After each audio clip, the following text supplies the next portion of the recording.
Hi, this is Nancy Rolfsema with Quilting with Nancy. Thank you for joining me. We are in the third part of the Winter Blues quilt. So the majority of it is behind me. I've got this little quarter to do, and we'll do that in some upcoming segments. And the reason that I can do that, because this is all quilted, is I am doing these blocks in a quilt as you go method using my easy sashings technique that is really easy. You're just going to be blown away if you haven't seen it already. But before we can do that, we need to finish making our blocks. I've taken you through the designing of them and the cutting of the fabrics and then doing the foundation paper piecing on each of the blocks. So now we're ready to put them together, or to actually finish the blocks and then put them together. So we're going to do that all right here in this session. So starting with, this is the block that I had been working on in session 1 and 2. It is completely done now. This is block 1 of the Winter Blues collection. Love these colors. I think it turned out really, really fabulous. Love the yellow that went on in there. And it was really important to try to get these points to be the 1/4 of an inch. And I'll kind of explain how you do that when I'm putting the next block together. So I'm going to work on now what is Winter Blues. So this happens to be one of the Winter Blues blocks. Not the one I'm working on, but you'll get the idea. So we've got it all done with the foundation piecing. The next step when you get done with the foundation piecing is to take your block to your iron with your big iron and spray size to saturate the block, and then press it completely dry. I think if there's anything that I have to get on my students about, it's completely dry. They want to just press it a little bit and it's damp. Damp is not good enough. It must be completely dry. So this is now very, very stiff, and I had actually remember I had taken my fabrics and stiffened them up to begin with. Now they're super stiff, which makes it possible to take the paper off and assemble it without anything stretching. So now we're going to trim the block. So you can see that here is the sew line. This is the cut line. Sew line, cut line. Up here, I'm not sure what happened, but I only have a sew line, not a cut line. That's okay. It'll have a cut line soon. So I'm going to line up the 1/4 inch of my ruler on the sew line. Then I'm trimming on the cut line. Then spin it around. And this one that doesn't have a cut line, not sure what I did when I printed that one, but it happened and it still works. Because I'm going to put my 1/4 inch on the sew line, my cut line is that 1/4 of an inch from that. Now we're going to do it to the last one. All right, and then with foundation piecing all the time, once you get that trimming done and then you flip it up, you go, oh, it's so pretty. Everything just matches up beautifully. We've got our points here. Now it's time to take off the paper. I am a huge advocate of taking off the paper before you sew it to its next piece. Some people don't want to do that, and I think that's a mistake.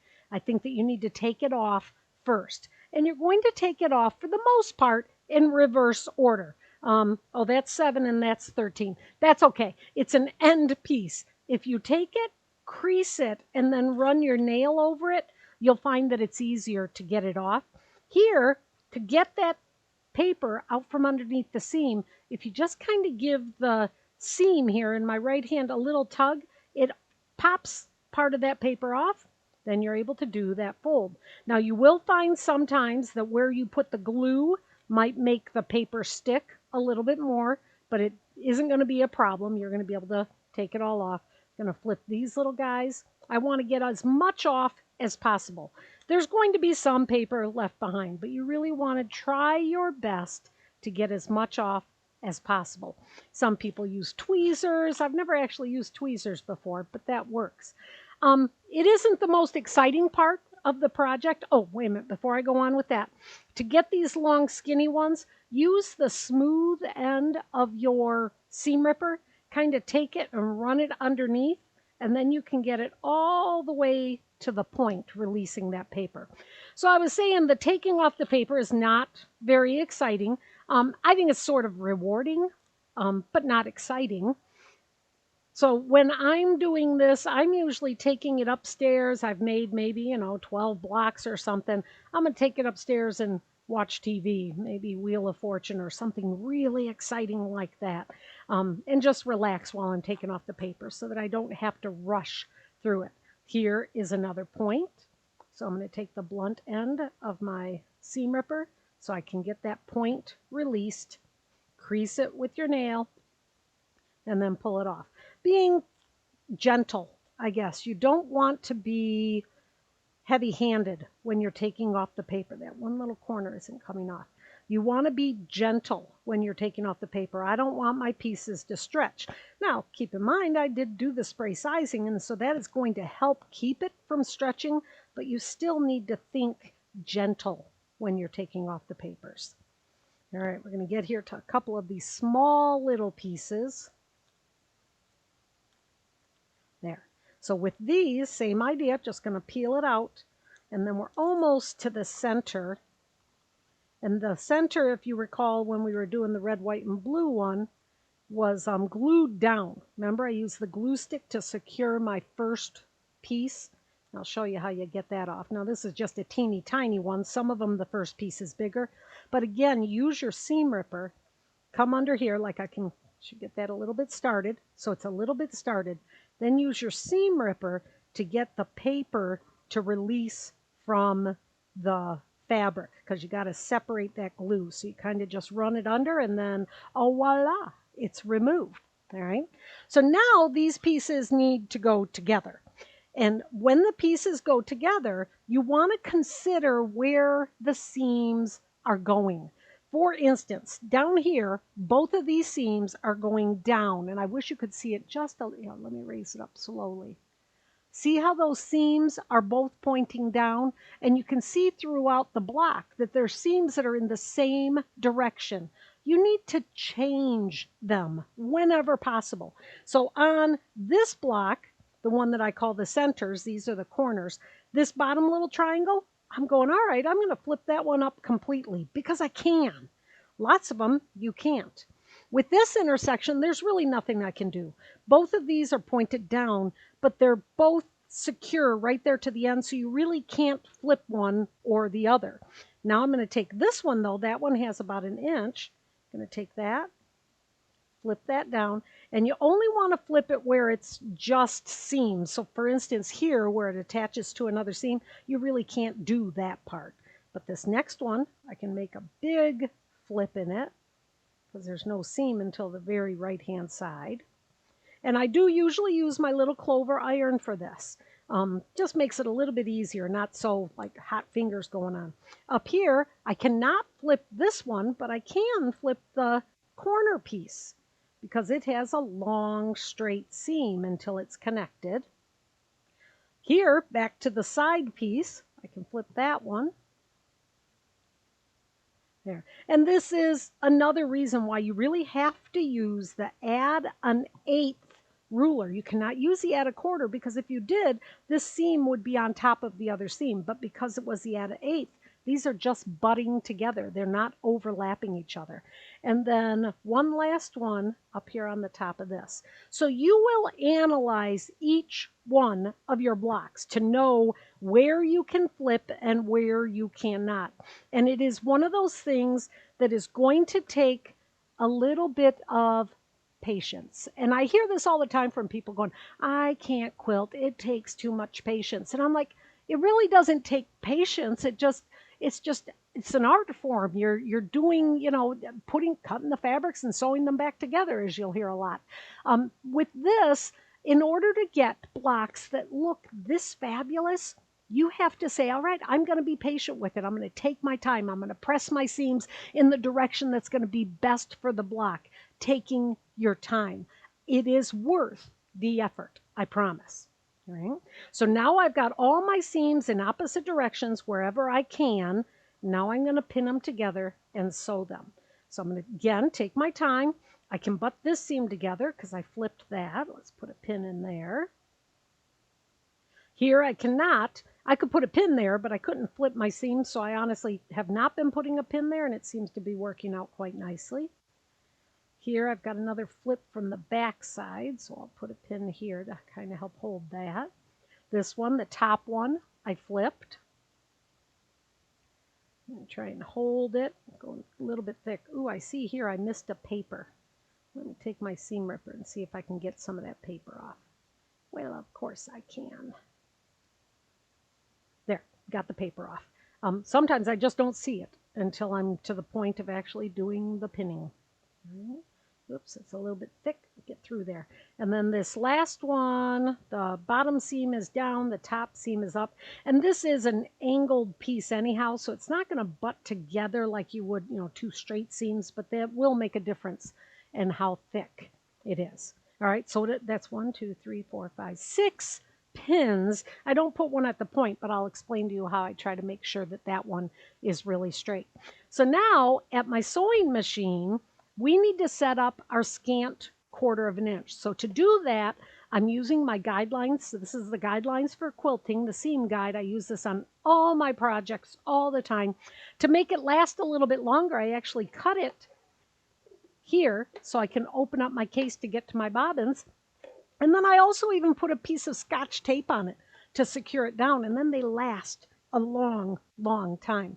So I'm going to put my ruler down right next to it, which is also right under my foot, so straight down from here to my guidelines. And I'm going to move my needle to the left or to the right until I can make that needle come down just to the right of that 1/4 inch. And I know you can't see that, but you just got to trust me. My needle is coming down just to the right of that 1/4 inch line to make a scant 1/4 of an inch. So I'm going to take and create a new leader.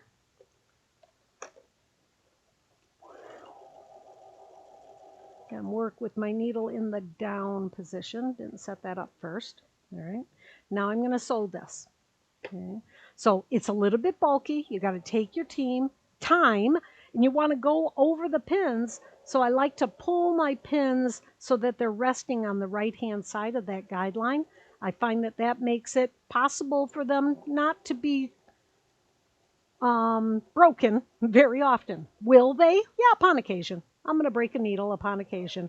But for the precision that I get by sewing over the pins, I'm okay with breaking a pin or two. And yeah, my machine needs a tune-up every year anyhow, so the timing will be adjusted. Now here at the bottom, I want to make sure that those 2 triangles are setting one on top of another. Having trouble getting that to do that. Shift that over there, all right?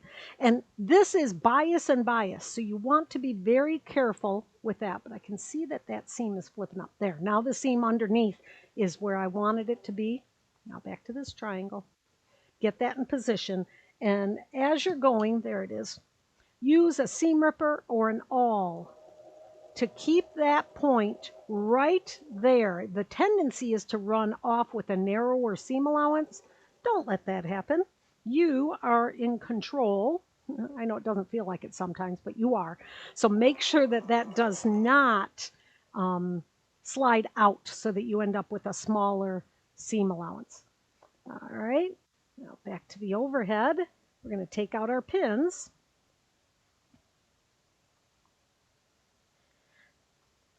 And this is what it looks like. Well, let's look at it from the front side. Yep, things matched up pretty good. I'm very happy with that. Now, I did press one already. You want to press consistently one way or the other. Did I do that? No, I did that right. All right. So with this, I'm pressing the seam toward the side block. So that means I would take this to the iron. I would set my seam and then flip this up, and then the seam would be toward the side block, just like this one. All right. After you get those 2 done, so that would be a quadrant, it's going to look like this, with the seam going to the right and the seam going to the right, or this time it's going clockwise. All right. Then you're going to look at the seams again, and I'm going to go, all right, this one's already up, this one's down, can't do anything about this one. But here I can take and I can flip that one and iron it in place. I can flip this one and iron it in place. So you're going to do the same thing that you did on the individual triangle so that you're able to put this together, and then it will look like this. So the seams went together. Yeah, something's flipping in the wrong way here. This one should have gone to the other side. Let me see what I did on the other one. Nope. I really wanted all of these seams to be going to the right, but without me noticing it, I failed. So this one went to the left instead. Now, is that going to break the block? No, it's going to be just fine. Do I love it when they all go in one direction? Yeah, but I've already sewed this center seam, matching up everything, pressing it. Now I'm going to be able to open this. And the idea here is I want to open this center seam and what I call seam separating, not literally opening it, but it almost spins around. And if you have your blocks the seams all going in the same direction, it really is quite simple to get it to do that. And so then I'll be able to press this entire piece, this one going down, this one going up, and voila, there is my finished block. So this happens to be block number 6.